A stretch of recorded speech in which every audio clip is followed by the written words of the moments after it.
കേരള രാഷ്ട്രീയത്തിൽ ഉടനീളം ജനസ്വാധീനമുറപ്പിച്ച മുൻ മുഖ്യമന്ത്രി ഉമ്മൻചാണ്ടിയുടെ രണ്ടാം ചരമവാർഷികത്തിൽ അദ്ദേഹത്തിന്റെ ഓർമ്മകൾക്ക് മുന്നിൽ പ്രണാമമർപ്പിക്കുകയാണ് കേരളം.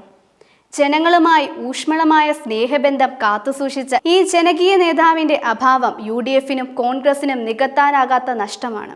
ഉമ്മൻചാണ്ടിയുടെ സാമീപ്യമില്ലാത്ത കഴിഞ്ഞ 2 വർഷങ്ങൾ കോൺഗ്രസിന് വലിയ ശൂന്യതയാണ് സമ്മാനിച്ചത്.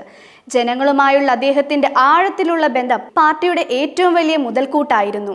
കേരളത്തിൽ ഉമ്മൻചാണ്ടിയെ കണ്ടിട്ടില്ലാത്ത കുട്ടികൾ പോലും ഉണ്ടാകില്ല എന്ന് നിശംസം പറയാം. തിരിച്ച് ഓരോ പഞ്ചായത്തിലും കുറഞ്ഞത് 100 പേരെങ്കിലും പേര് ചൊല്ലി വിളിക്കാൻ അദ്ദേഹത്തിന് സാധിച്ചിരുന്നു. ജനസഹസ്രാങ്ങളുമായി പാർട്ടിയെ ബന്ധിപ്പിച്ച് നടത്തിയ ഒരു നേതാവിന്റെ അഭാവം പലപ്പോഴും കോൺഗ്രസുകാർക്ക് തിരിച്ചറിയാനാവുന്നുണ്ട്. ജനഹൃദയങ്ങളിൽ നിറഞ്ഞു നിന്ന കാരുണ്യത്തിന്റെ മുഖം രാഷ്ട്രീയക്കാർക്ക് നിസ്സാരമെന്ന് തോന്നുന്ന പല പ്രശ്നങ്ങളും ഉമ്മൻചാണ്ടിക്ക് അതീവ ഗൗരവമുള്ളതായിരുന്നു. മനുഷ്യരുടെ ദുരിതങ്ങളിൽ അവർക്കൊപ്പം നിന്ന് സഹായിക്കുക എന്നത് ഒരു രാഷ്ട്രീയ ദൗത്യം കൂടിയാണെന്ന് അദ്ദേഹം തൻ്റെ ജീവിതത്തിലൂടെ പഠിപ്പിച്ചു. ജീവകാരുണ്യ പ്രവർത്തനങ്ങൾ രാഷ്ട്രീയ പ്രവർത്തനത്തിന്റെ അഭിഭാവ ഘടകമായി മാറിയതിൽ ഉമ്മൻചാണ്ടി എന്ന കാരുണ്യവാന്റെ പങ്ക് ചെറുതല്ല. ഏത് പ്രശ്നത്തിന്റെയും കുരുക്കഴിക്കാൻ അദ്ദേഹത്തിന് പ്രത്യേക വൈഭവമുണ്ടായിരുന്നു. സംശയങ്ങൾക്ക് ഇടനിൽക്കാതെ കൃത്യമായ മറുപടികളിലൂടെ അദ്ദേഹം ഏത് വിഷയത്തെയും കൈകാര്യം ചെയ്തു.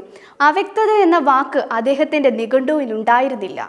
നിമിഷപ്രിയയുടെ മോചനത്തിനായി കേരളം ഒറ്റക്കെട്ടായി നിന്നപ്പോൾ ഉമ്മൻചാണ്ടി നടത്തിയ ശ്രമങ്ങൾ വലിയ ഊർജവും പ്രചോദനവുമാണ് നൽകിയത്. വിഴിഞ്ഞം തുറമുഖം അതിവേഗം മുന്നേറുമ്പോൾ കോൺഗ്രസിന്റെ ദേശീയ നേതൃത്വത്തിൽ പോലും ആദ്യം അംഗീകരിക്കാൻ കഴിയാതിരുന്ന ആ ദൃഢനിശ്ചയത്തെ അന്നത്തെ മുഖ്യമന്ത്രിയുടെ ദീർഘവീക്ഷണത്തിന് കയ്യടികൾ ഉയരുകയാണ്. പുതുപ്പള്ളിയിൽ നിന്നും തിരുവനന്തപുരത്തെ പുതുപ്പള്ളി ഹൗസിലേക്ക് ഉമ്മൻചാണ്ടിയുടെ പ്രയാണം ഒരു വിദ്യാർത്ഥി നേതാവിൽ നിന്നും തലപ്പൊക്കമുള്ള നേതാവിലേക്ക് അദ്ദേഹത്തിന്റെ വളർച്ചയും ഈ കാലഘട്ടത്തിന്റെ രാഷ്ട്രീയ ചരിത്രവുമാണ്. കോൺഗ്രസിന്റെ വളർച്ചയിലും ഉയർച്ചകളിലും ഉമ്മൻചാണ്ടി എന്ന നേതാവിന്റെ കയ്യൊപ്പുകൾ പതിഞ്ഞിട്ടുണ്ട്. അദ്ദേഹത്തിനൊപ്പമുണ്ടായിരുന്നവർക്ക് പെട്ടെന്ന് അനാഥരായിപ്പോയെന്ന സങ്കടമുണ്ട്. അരനൂറ്റാണ്ട് കാലം നിറഞ്ഞു നിന്ന കേരള നിയമസഭ എതിരാളികളെ നിഷ്പ്രഭമാക്കുന്ന പാർലമെന്ററി വൈഭവമുള്ള ഈ നേതാവിന്റെ അസാന്നിധ്യം തൊട്ടറിയുന്നു. ഇല്ലാത്ത ആരോപണങ്ങളുടെ പേരിൽ അദ്ദേഹത്തെ വേട്ടയാടിയവർ പോലും ഇന്ന് ദുഃഖിക്കുന്നു. അതിവേഗം എന്നതായിരുന്നു ഉമ്മൻചാണ്ടിയുടെ പ്രവർത്തന പ്രമാണം. അതിലെ അതിവേഗം ചാണ്ടിയുമ്മൻ തന്റെ വേഗനടത്തത്തിലൂടെ പണ്ടേ ഉൾക്കൊണ്ടിരുന്നു. പിതാവ് എപ്പോഴും കൂടെയുണ്ട് എന്ന വിശ്വാസത്തിലാണ് ചാണ്ടിയുമ്മന്റെ ഓരോ യാത്രയും. പഠിച്ചിട്ടും തീരാത്ത പുസ്തകം പോലെയാണ് ഉമ്മൻചാണ്ടി എന്നാണ് മകൻ പറയുന്നത്.